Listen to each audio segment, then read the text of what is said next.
dançarina Isadora Duncan foi a mentora da dança do século XX.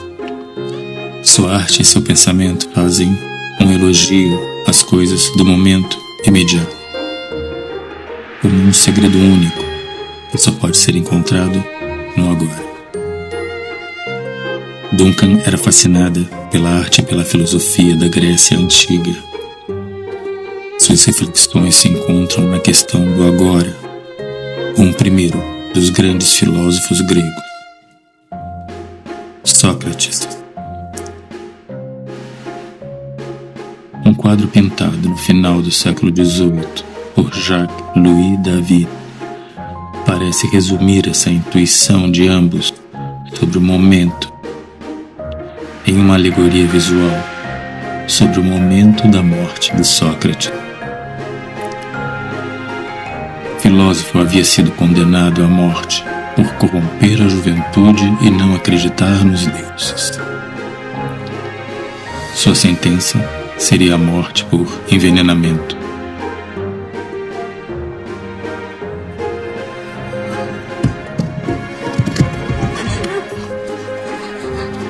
Apesar de revolucionária, Isadora Duncan relutava muito em escrever suas ideias.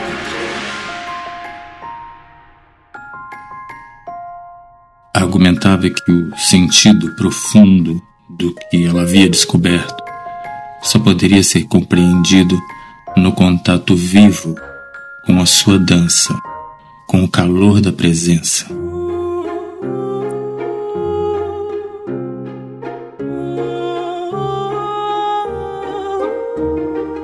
Um dos maiores filósofos da história do pensamento ocidental, Sócrates também se recusava a escrever seu pensamento.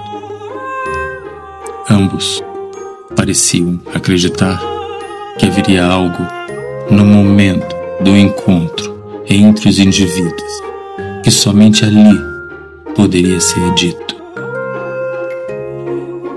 Tudo o que sabemos sobre Sócrates foi seu aluno predileto, Platão, quem escreveu. Ele aparece nesse quadro, sentado aos pés do leito de Sócrates, de costas para ele e com um ar desolado. Sócrates está prestes a tomar a taça com o veneno em suas mãos.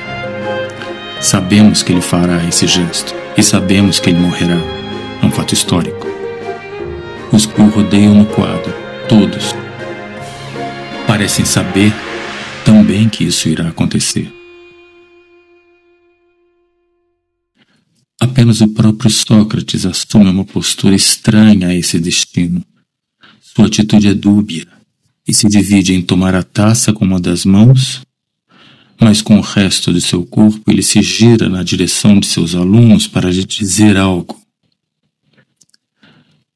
A pintura é repleta de símbolos e códigos, mas gostaria de apontar apenas 3 que ajudam a iluminar essa reflexão. A primeira é que existem correntes no chão, e elas estão abertas. O momento, portanto, é de uma certa liberdade. Na figura, o filósofo é um homem velho, mas forte, e possui inúmeros seguidores. Por que não fugir? Sócrates optou por ficar e desfrutar daquele momento até o fim.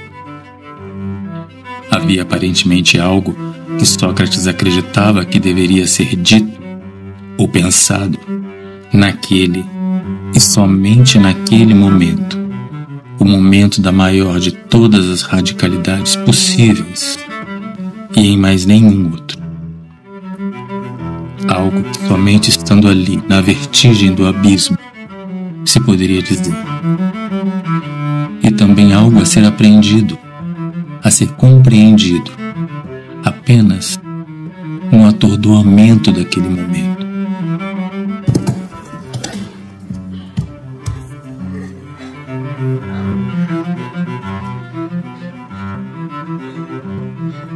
O segundo detalhe é que no leito em que estava esperando pela morte, se vê um instrumento musical, uma lira. Sabendo de seu destino, o filósofo decide acrescentar música ao que resta de sua vida. O terceiro detalhe é o ponto focal de todo o quadro, a taça com o veneno.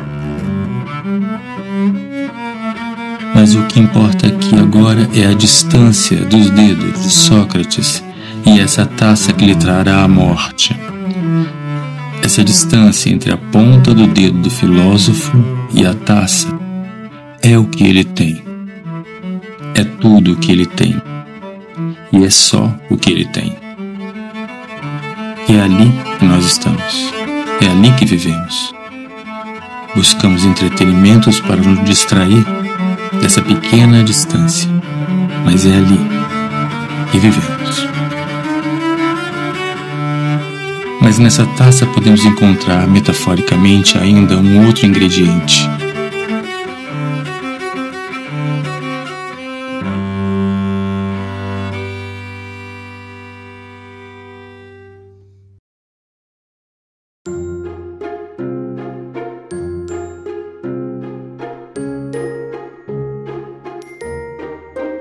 Na premência de algo terrível que iria acontecer, o que aflora no quadro é um ambiente onde as coisas ganham a devida importância quando são ditas e compartilhadas. Diante da intensidade, a realidade ilusória recua.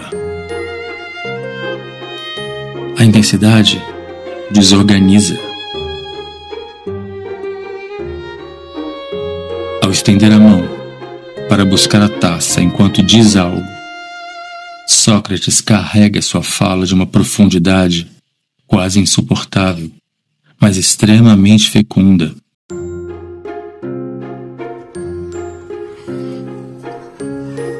Quando Isadora Duncan convida a todos para virem encontrar a sua dança pessoalmente, ela também nos convida para essas profundidades. Na imagem, tudo o que existe de potencial de existência na vida de Sócrates está nessa pequena distância entre seus dedos e a taça. É uma distância metafórica, pois ninguém sabe qual a distância que separa os nossos dedos desse momento final. Mas existe ainda um outro detalhe na alegoria criada pela pintura. A história da filosofia conta que quando Sócrates morreu, Platão teria entre 22 e 23 anos de idade. Mas o homem que vemos sentado aos pés do leito de Sócrates é um velho. E aqui temos então uma chave para uma outra camada na leitura dessa imagem. Se é mesmo um Platão idoso que vemos ali, então todo o resto da imagem recua para o fundo e o centro da pintura se torna esse Platão idoso e não mais o seu mestre. E o que vemos ao fundo é uma imagem que salta de dentro da mente desse Platão reflexivo e idoso. O que temos então é não o momento da morte de Sócrates, mas o momento em que Platão se inspira para escrever a Apologia de Sócrates, o livro onde ele descreve o julgamento e a morte de seu mestre. E de fato podemos ver a seus pés um pergaminho e uma pena prontos para serem usados.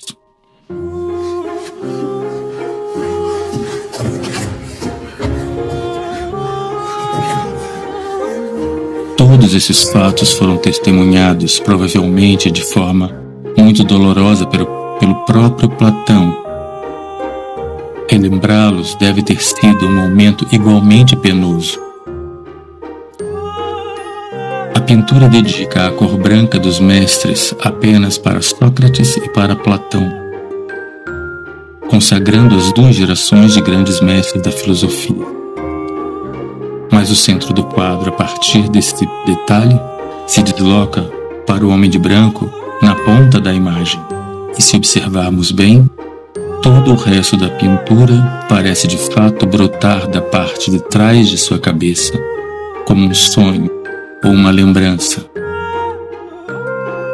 Essa alegoria em cores de Jacques-Louis David não trata da morte de Sócrates, mas da experiência singular, em intensidade, que existe apenas no momento presente, no momento em que vivemos.